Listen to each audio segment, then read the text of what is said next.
Good people, welcome to Mose Knows. This is Mose Knows Fantasy. This is going to be a quick show today. I got some stuff to do tonight, but I still wanted to bring you guys an episode.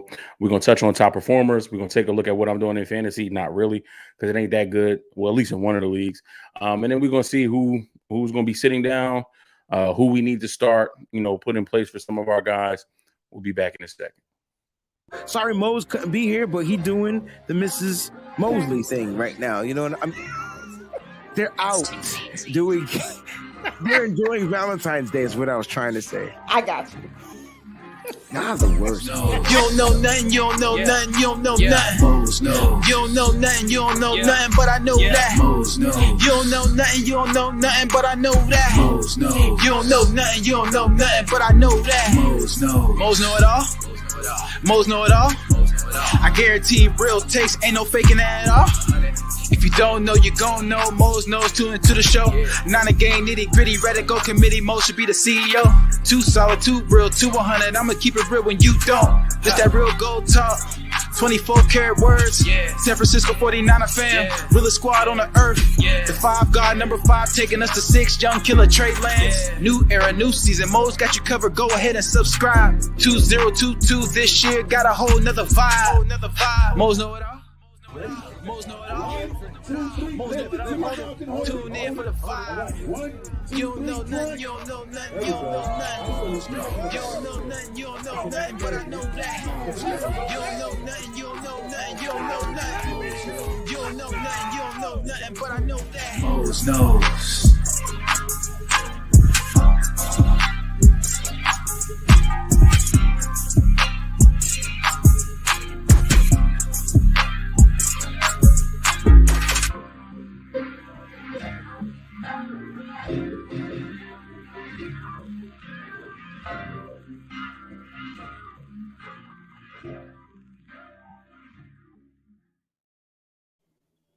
Yeah.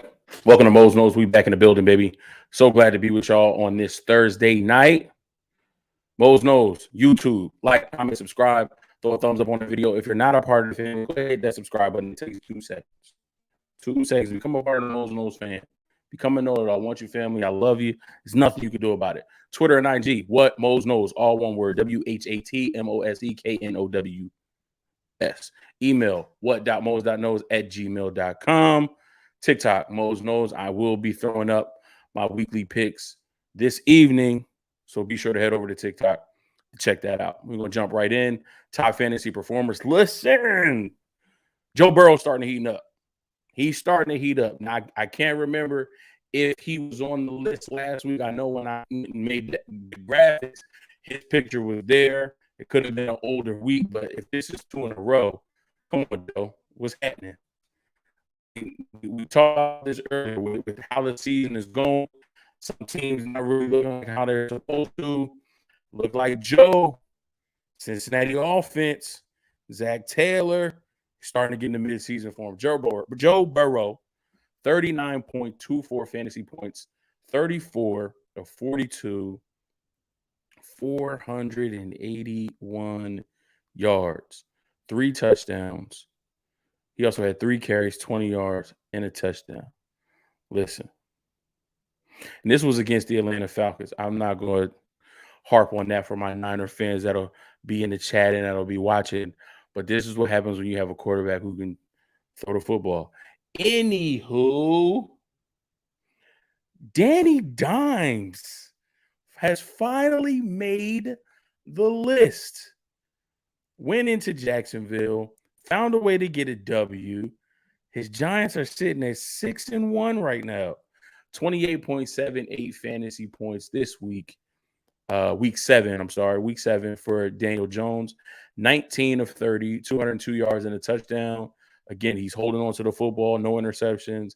Then he added 11 carries for 107 yards and a TD. Y'all keep thinking Danny Dimes not athletic. Y'all keep thinking Danny Dimes ain't mobile. Well, he getting up and getting out of there. Daniel Jones, because he's playing better, is part of the reason why this Giants team is at 6-1. People try to tell me they didn't want Daniel Jones for Jimmy Garoppolo. Again, that's neither here nor there. Austin Eckler starting to heat up as well. I need it. He's on my fantasy team. Unfortunately, he's on a bye this week. That's going to hurt because I need this 36 points. Austin Eckler, 9 carries, 31 yards, and a touchdown. But where he's doing his damage, particularly in PPR leagues, is in the passing game. 12 targets. He caught all 12 of them, 96 yards and a touchdown, 36.7 fantasy points this week, albeit in a loss to the Seattle Seahawks. Another running back that's heating up. Josh Jacobs, just for stat purposes. Past 3 games, Josh Jacobs has had 144 yards, 154 yards, and 143 yards. That's 3 straight games of above 140. Josh McDaniels has found the formula. Give this young man the football. 20 carries, 143 yards, 3 touchdowns. He had 4 targets, caught 3 of them for 12 yards, 36.5 fantasy points this week. Josh is cooking. He looks good. He looks good. Now, this Raiders team need to start winning some more games. But with this formula, I think they're on the right track. Because Joe Burrow was hot, it's only natural that his weapons was hot.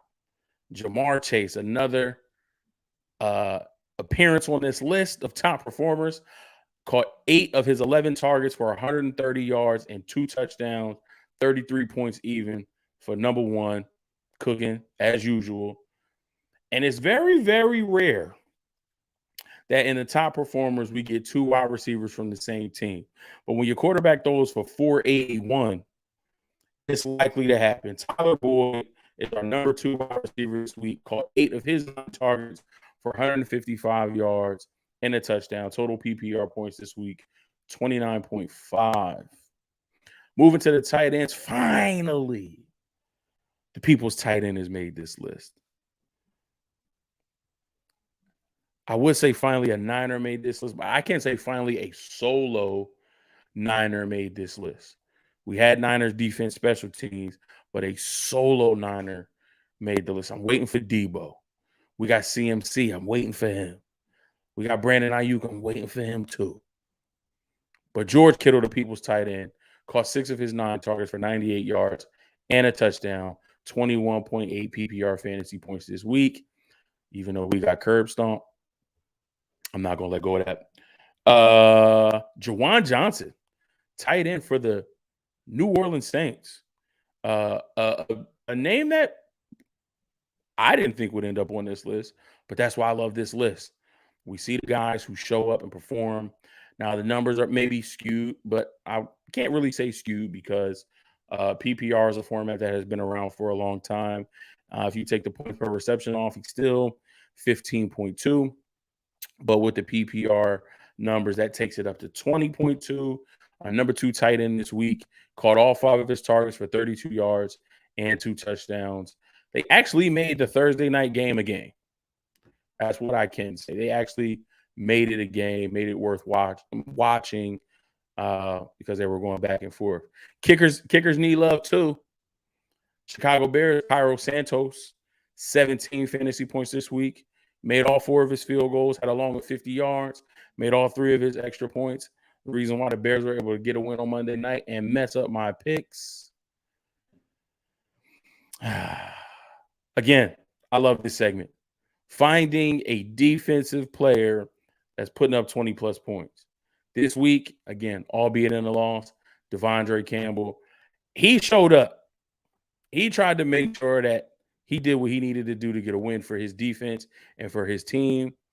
Everybody else didn't show up. 7 solo tackles, 5 assisted tackles, so 12 total tackles, 3 tackles for a loss, 1 QB hit, 1 pass defense, 1 interception, and he did take that interception to the Baja. He scored a defensive touchdown for his team, 23.5 fantasy points. Shout out to Devondre Campbell, linebacker for the Green Bay Packers. And then the defense of the week, Dallas Cowboys. The return of Dak probably energized the team a little bit. Playing the Detroit Lions, down some weapons, also energized them a little bit. 5 sacks, 2 interceptions, 3 fumbles forced. Now it says 4 recovered. And I was like, that math don't add up.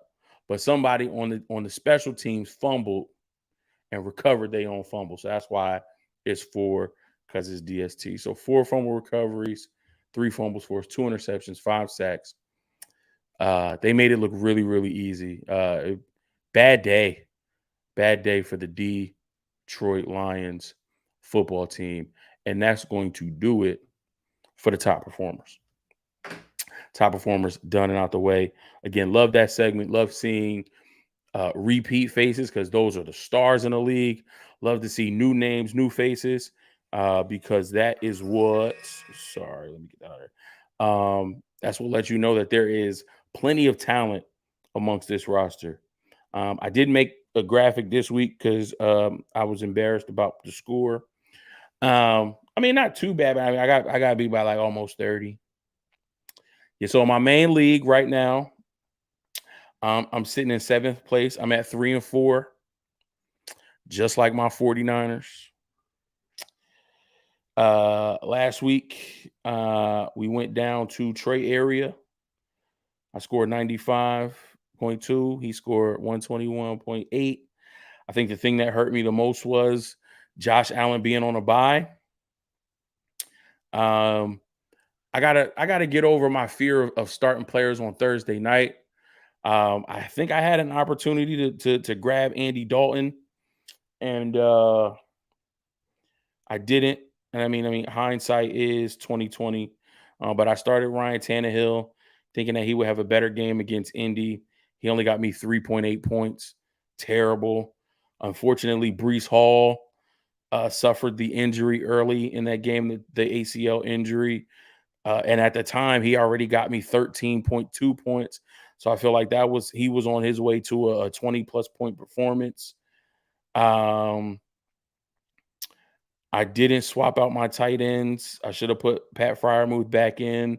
Hunter Henry only got me 2 points. Drake London, who was, doing some good things early in the season, only got me 1.9. I gotta find a better flex wide receiver. I'm just worried that if I take him out, he's gonna start cooking. I had Marquise Brown in that spot, but he has the injury. He's on IR. So that's that one. Let's take a look at my second league, because I just had better luck. And I mean, part of it is good drafting, good use in the waiver wire. But again, also too, I think part of it is a little bit of luck, because in this league, we started a week late. But in this league, I am 5-1. Won last week 155 to 138. Herbert did me justice. Devontae Adams did me justice. I have Austin Eckler in both leagues, so that 36.7 is something that I needed. Nick Chubb, 18 points, 21.8 from George Kittle, as you saw, 15.2 from Ayuk, 13 from Justin Tucker, 12 from Baltimore defense. I could have started Tyler Lockett in place of Drake London on this team too. That would have gave me more points. But I'm happy where I'm sitting in this league. Remove that. I'm happy where I'm sitting in this league. Right now, I'm currently number 2, because there's another 5-1 team, and that person has scored 875 points. I'm only at 788, so he's got the points for, which gives him the number 1 spot. I know who that is too. I can't wait to see him, because I'm trying to get a dub that week. So my fantasy teams is looking okay. We looking okay. 3 and 4 is it's mediocre. It's mediocre. And 1 win away from being 500, 1 loss away from being 2 games below 500. So that's never good. So we're gonna take a look at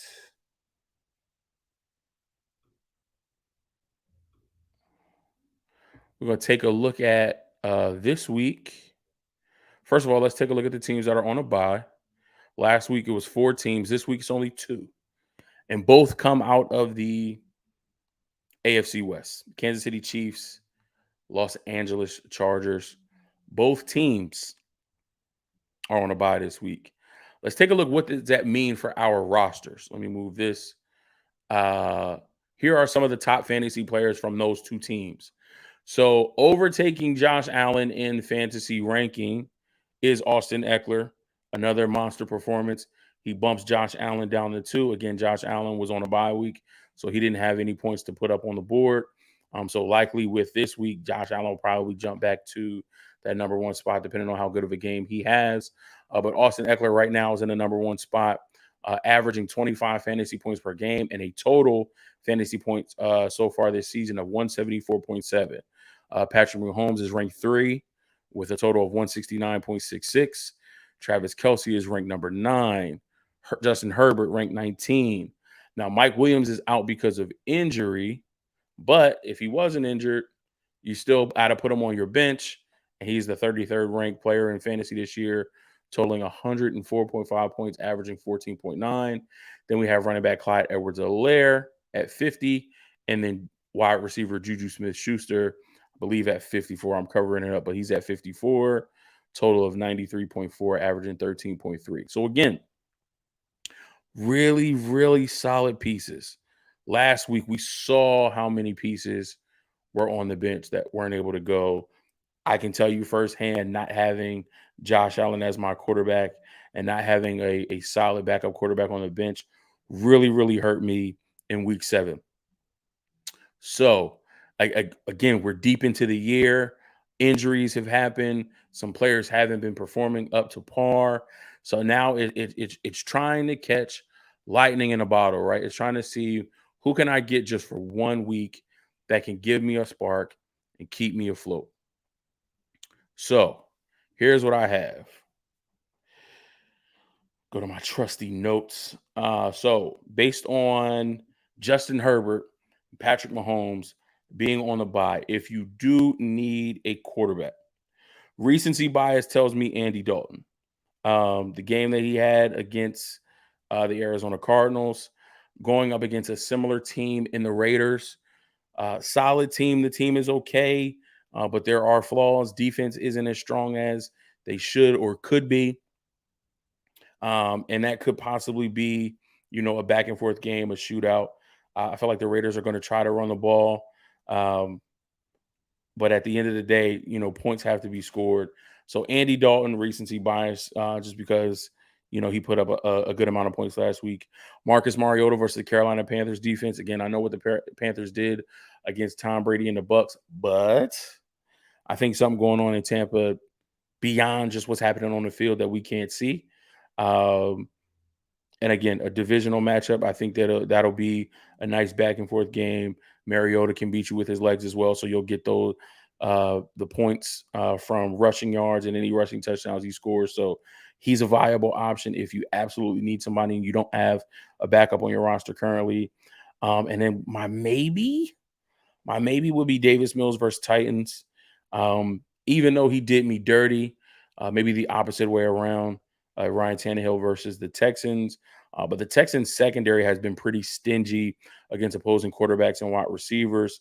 But that's why I say Davis Mills on the other side could possibly be a trap game for the Titans, a division game. So there's going to be some type of battle there. So those are the quarterback names that I have. Again, waiver wire is really, really thin right now. Andy Dalton, Marcus Mariota, Davis Mills. Some names to look out for. I wouldn't pull the trigger yet on rookie Sam Ehlinger, even though he's going to be starting for the Colts. But that's another name to look out for. If he's still on the waiver wire, if you haven't got him, we know that Matt Ryan is benched, not for injury, but it looks like he's benched for the remainder of the season. So Sam Ehlinger could be another option to pick up this week if you need him because your starter's on a bye. And then maybe somebody to stash just to see how he does moving forward. And then if you need a real life replacement for Matt Ryan or another quarterback on your roster, you at least know he's going to be starting for the rest of the season. Moving over to the running back position, 3 options that I have: Brian Robinson versus the Colts, Chuba Hubbard versus the Falcons, and then James Robinson versus the Patriots. We saw there's not a lot of running backs on the bye, but Austin Eckler right now, top running back. Clyde Edwards-Helaire is a pretty decent middle of the road running back. So Brian Robinson versus the Colts. I like that matchup. Chuba Hubbard versus the Falcons. Obviously, Chuba's the number 1 back there. I like that matchup. James Robinson is my maybe because he was just traded from the Jags to the Jets because of the injury to Brees Hall. I feel like Michael Carter is probably going to get more of the snaps this week just because he's familiar with the system and this is Robinson's first week. But the Jets could say, listen, Patriots don't have any film of this guy in our system and what we would do with him and use him for. So that's an advantage that the offense has over the defense. So James Robinson is my maybe this week. Moving to wide receivers, I was surprised that this young man was in my waiver wire. So I tried to snatch him up as quickly as I could. So Hunter Renfrow from the Saints, he hasn't had quite the year that folks thought he would have. He was supposed to be the slot guy. I know he's been banged up, dealing with some injuries. Devontae Adams on the outside, Darren Waller at tight end. He was supposed to see a lot of one-on-ones in the slot and create some mismatches for that offense. So, but he hasn't produced to that expectation. So if for whatever reason somebody let him go and he was free, I would still pick him up because the threat of him, being that high volume slot guy across the middle of the field is always going to be there. So Hunter Renfrow, I picked him up myself. Romeo Dobbs against the Bills. Somebody in Green Bay has to step up and produce. So he might be my maybe this week, just because nobody really knows what's going on in Green Bay as far as that offense. Marquise Goodwin had a really solid week last week. So I would say Marquise Goodwin versus the Giants, especially depending on the news with DK Metcalf. I think, let me see. I didn't really have a chance to look that up. But DK Metcalf.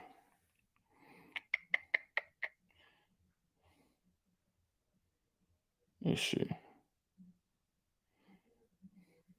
I'm not trying to read the whole article, just get the DK. Metcalf didn't participate in Wednesday's practice. Of course, there's still no word on his status for Sunday's game versus Carl. Yeah, I mean, if I'm the Seahawks, I would be cautious. It would depend on if he was able to practice today. Today's Thursday. We still got tomorrow.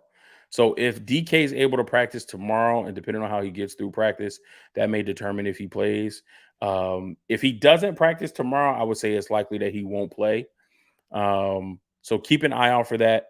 If he doesn't practice and he doesn't play, then I would say absolutely Marquise Goodwin is a solid option. We know Tyler Lockett is the number one, but Marquise Goodwin shoots right into that number two position for the Seahawks offense. Noah Brown versus the Bears. A solid 8 points last week. Could have had more had he not lost the fumble. But Noah Brown versus the Bears defense, obviously a good pickup if you need a flex wide receiver. And then another name that's still out there, again, with the attention that now DeAndre Hopkins is going to have in that Cardinals offense, Robbie Anderson with Marquise Brown being down is a solid number two option for Cliff Kingsbury offense that wants to, keep it wide open, wants to push the ball down the field. And I think that, longer Robbie is there and builds chemistry with Kyler, he'll start to see more volume as far as targets, reception yards, and then eventually touchdowns. So those are my 5 wide receivers if you need someone. Again, the tight end market is scarce. I was able to pick up Hunter Henry last week with Pat Freiermuth on a bye. I don't know if I'm going to hold on to Hunter Henry. I may, put Freiermuth back as my starter and then remove Henry. So Hunter Henry may be available on your waiver wire as well. But if I'm just looking at the tight end space in my main league, is this 12 or 14? This is a 14-team league. So this is much, much more scarce than maybe a 10 or a 12-team league. But just looking at my league, maybe Dalton Schultz, but he's still questionable with an injury. Outside of Dalton Schultz, Austin Hooper has been a disappointment with Tennessee. Noah Fant has been a disappointment with Seattle. Mo Alley Cox with the Colts is up and down. He actually made the fantasy top performers list one week, but he hasn't been back or been anywhere close since. Isaiah Likely with Baltimore. I mean, we know Baltimore's top tight end is Mark Andrews, so Likely is hit or miss. Outside of that, there isn't anybody that I would really, really hang my hat on to bring in if you needed a tight end. So try to make do with what you have. And if you need somebody,